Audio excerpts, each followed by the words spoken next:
और ऐसे निस्वार्थ भाव से भगवान के भक्त है राका और वाका,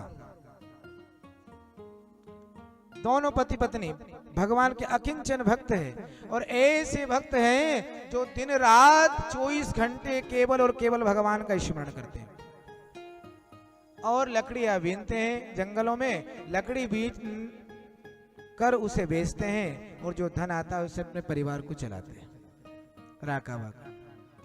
पर कभी भगवान को उन्होंने नहीं त्यागा है। एक दिन माता लक्ष्मी ने भगवान से कहा, हे प्रभु, आप कैसे अकिंचन भक्त हैं, कितना आपको याद करते हैं और कितने गरीब हैं, उन्हें 2 समय का भोजन भी नहीं मिल पा रहा है और आप उन पर दया नहीं कर रहे हो। देवी, मैं दया तो करना चाहता हूं, कृपा करना चाहता हूं, पर वो कुछ मुझसे लेना ही नहीं चाहते। कैसे कैसे? तो आज भगवान ने कहा हम परीक्षा लेना चाहिए।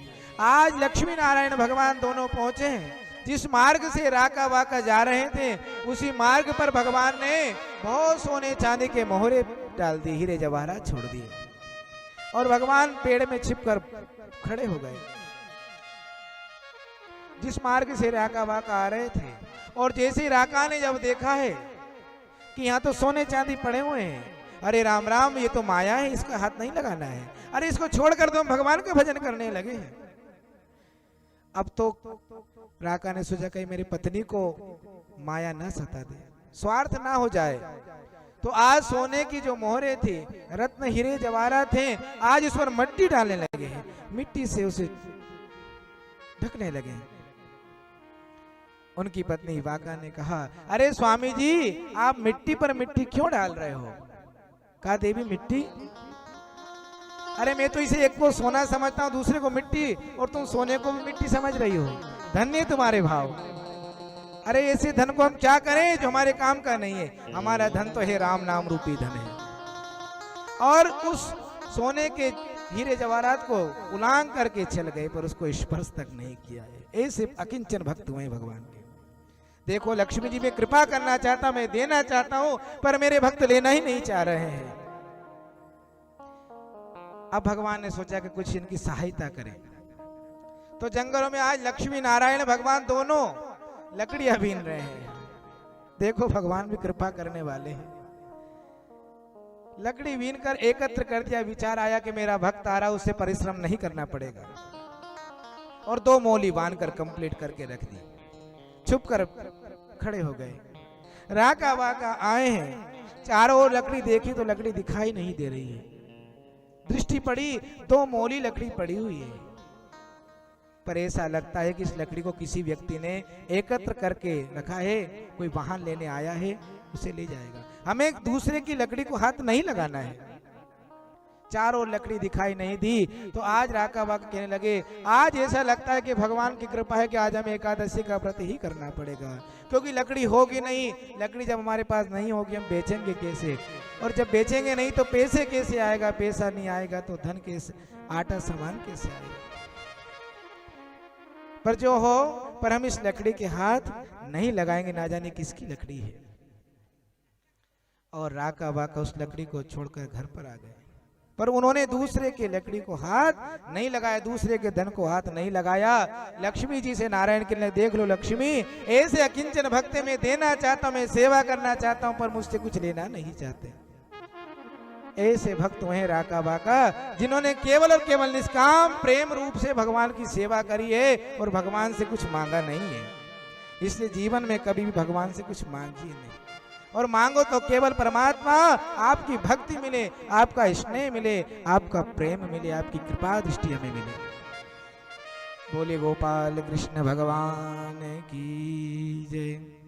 तो ऐसे जड़भरत जी महाराज, जिन्होंने केवल और केवल निष्काम भक्ति करी है। और 3 भरत हुए भारतवर्ष में।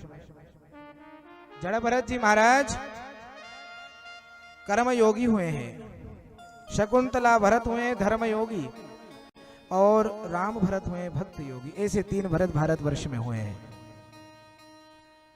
श्री सुखदेव जी राजा परीक्षित को आगे कथा सुनाने लगे हैं। भवाडवी का सुंदर वर्णन करने लगे हैं और भूगोल खगोल का वर्णन सुनाया है कि 28 प्रकार के नरक है। कितने प्रकार के नरक है? 28 प्रकार के नरक। तामिश्र, अंधत्रामिश्र, रौरव, महारौरव, कुंभिपा, कालसूत्र, असित पवन आदि आदि 28 नरक है। जो पराये धन का हरण करता है, चोरी करता है, उसे तामिश्र नामक नरक में डाला जाता है और वहां पर उसे उस जीव को खाना पीना कुछ नहीं मिलता है और खूब उसे भयानक यातना भोगनी पड़ती है, जो दूसरे के धन को हरण करता है। और जो पराय नारी को सतीत्व भ्रष्ट करता है, उसे अंध तामिश्र नाम के नरक में डाला जाता है। वहां पर एक पक्षी है जो जीव के नेत्रों को निकालकर कष्ट देता है, और जो जीव अतिथि को अच्छे सम्मान से नहीं देखता है, अच्छी दृष्टि से नहीं देखता, उनका सम्मान नहीं करता है, उसे कुंभिपाक नरक में डाला जाता है। अनेक प्रकार की यातनाएं उसे दी जाती है। और जो जीव मांस मदिरा का पान करता है, उसे असित पवन नामक नरक में डाला जाता है, जहां की भूमि रक्त वर्ण से लाल है और तेल का कड़ाव है उबल रहा है, वहां उस जीव को छोक देते हैं। उसे बहुत प्रकार की यातनाएं भोगनी पड़ती है। परीक्षित तो रोमांचित हो गए, महाराज जी इतना भयानक नरकों का वर्णन है, अरे मैंने तो संत का अपमान किया है, मुझे मेरा क्या होगा? सुखदेव जी ने कहा, परीक्षित चिंता की बात नहीं है, नरक मनुष्य के कल्याण के लिए बनाए। ये जो नरक है मनुष्य के कल्याण के लिए ही बनाए। कैसे? कहा हमने कपड़े पहने, वस्त्र पहने और दाग लगा लिए वस्त्रों पर, और दाग पर दाग लगाते गए, धोने की फुर्सत नहीं मिली। तो फिर हम कहां भेजते हैं उसे? धोबी घाट के नहीं भेजते हो? धोबी घाट भेजते हैं तो धोबी तो खूब मरम्मत करता है, मोगरी से उसे स्वच्छ कर देता है। ऐसे ही भगवान ने दिव्य हमें स्वरूप दिया है, शरीर दिया है, और हमने इस शरीर सुंदर स्वरूप को इतने दाग लगा दिए, इतने दाग लगा दिए हैं कि धोने की फुर्सत नहीं। तो फिर ये नरक की यातना में भोगनी पड़ती है। फिर वहां पर यमराज हमारी सफाई करते हैं। का महाराज जी इससे बचने का कोई उपाय है? कि एक सुंदर सा साबुन है, जिसको एक बार लगा लो तो सारे मेल धुल जाते हैं। का वह कौन सा साबुन है? का वह राम नाम रूपी साबुन है, कृष्ण रूपी साबुन है, जिसको दिन रात जाप करो तो कितने भी पाप हो वो सब एक ही बार में धुल जाते हैं। बोले गोपाल कृष्ण भगवान की जय।